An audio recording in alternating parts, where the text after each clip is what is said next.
Okay, here's the latest layout that I've been using. I have been using just this layout. None of the other tabs really on the bottom. Just this one, period. One single scan and just 2 charts to look for every stock, and every single call that I've made in the last 2 weeks just uses this. So you can download this in the post, and this is basically my walkthrough of like what to see and what it's showing you and what to look at.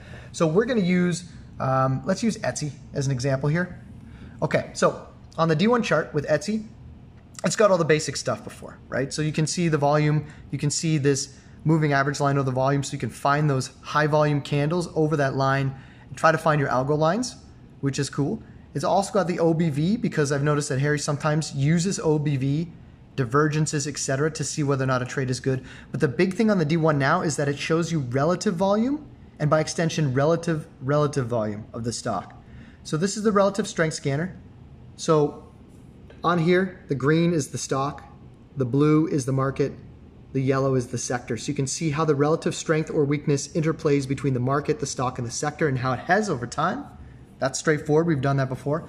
But down here, I'm showing the same thing for relative volume as well. So even on a low volume market day, like the last couple of days, you can see stocks that have higher relative volume, not only compared to themselves, but to their sector and to the market. So on a day like today, Etsy had very high relative volume in comparison to the market, and even the sector had a little bit more relative volume as well.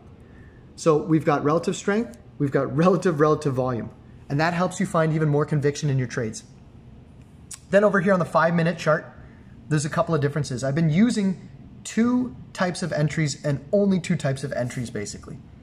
The first type of entry is based off me reading all about Dave Weiss's compression break HA reversal. So basically any sort of candle popping out of a tight Bollinger Band range with a flat bottom HA candle that's bigger than the previous candles. It'll find those, it'll show you those. Or 2 flat bottom HA candles coming out of a trend or trending by Intermediate Trader 5X Nightly. I've been using just those 2, and it's working really well.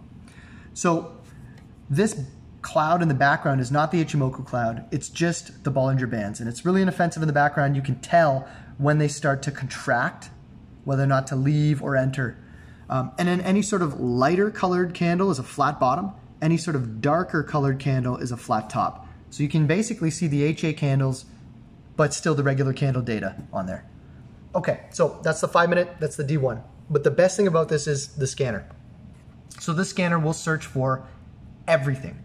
I've gone through 700 or 800 trades on TradeSync, and I've taken only the highest winning trades, and also basically the most winning trades that somebody like Harry uses, etc., like all the A+ trades that I see the pros take. These are all the features that they typically have. So this will find you 1 or more of the following trades.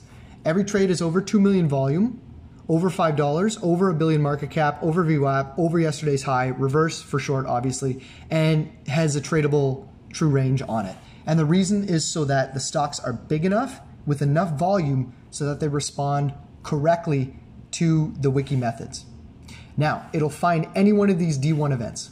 So it'll find any SMA break, any HA reversal, any HA continuation, like 3 flat bottom candles or more, any all-time high or low, anything that's trending hard, and anything that's out of a 4% range compression for 5 or more candles. It'll find any of these things and anything that's doing 1 or more of these things. So it's just finding you nothing but the gold. Then it'll only show you the following ones out of that list of D1s that are doing either a flat bottom HA candle that's bigger than the previous candles, or 2 flat bottom HA candles that are trending. Basically those 2 gold entry patterns. And it's only gonna show you that. So basically, you can't get into trouble with this scanner. So everything that I see on here, I can enter right now. So if I scan through here, you'll take a look at the 5-minute chart, and you can see that they're all pretty enterable. And then if you look at the D1 chart, I'm literally just skimming through here. Every single D1 chart is pretty damn good looking. It's like an SMA break or a gap up or an algo break or something like that. I've been using this scanner and only this scanner to find every single trade and every call out, and my win rate has gone through the roof. Now I just need to work on trade management, and my walkaway has been telling me that I'm an absolute idiot for leaving my trades too soon because I'm used to entering garbage. But now with this scanner, And these charts, you can enter awesome trades.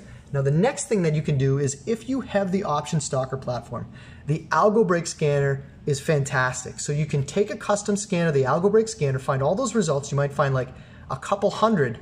You can copy this layout and have a new tab for it that will show you a custom watch list instead of all stocks of just all those algo breaks. So this scanner is scanning everything that's an algo break and also doing something cool on the D1 as well. So this is even golder gold right here. All of these stocks have an algo break on them and they're also doing something else that's super cool. Like INMD, that's how I found this one today, and this thing was a freaking rocket ship all day long. Look at this. And the reason why INMD was so good was because it was an algo break. It was an SMA break on the second day. It had crazy relative volume. It had crazy relative strength. All I had to worry about was whether or not I wanted to enter it or not. I didn't have to spend any mental effort finding these stocks. I just worry about trade management and entry.